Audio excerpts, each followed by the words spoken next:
And what's interesting, I'd like to point out on one thing that, and I encourage a lot of other area police departments to do this, is to actually get in law.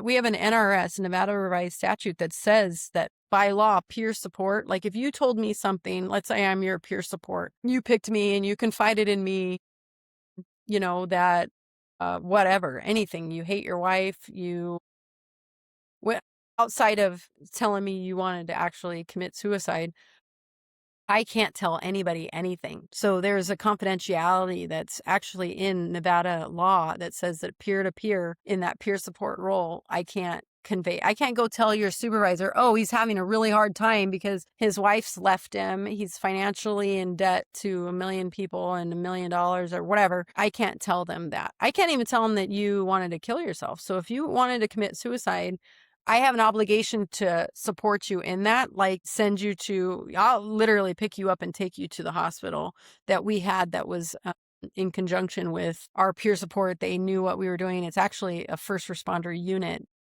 So you'd actually go be with other first responders who are struggling. But when your boss goes, where'd John go? And I said, look, John's going to be on FMLA.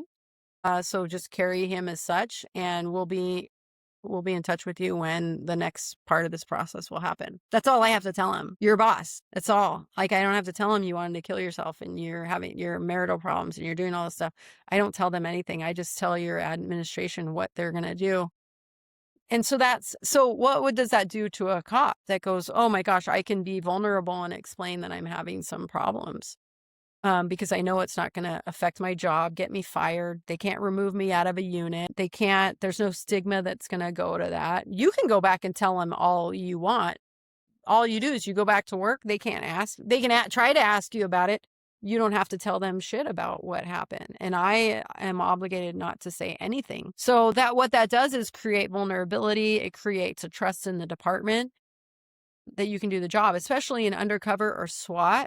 If they're like, oh, this guy's fucking mentally unhinged, and now we're going to give him back his rifle, or we're going to put him in the undercover defragmented personality world of vice and narcotics, like he's a liability at that point, right? But if you go and get your help and your treatment or whatever you need, even if you have an alcohol problem or a drug problem, like we have options for you before it ends up being you end up being arrested for something stupid you did or whatever. That sounds like a model that should be carried across the country because Yeah. there's so many cops that, or even in the first responder career field, that are scared to say shit to anybody Well, because they're like, they created that yeah, atmosphere, right?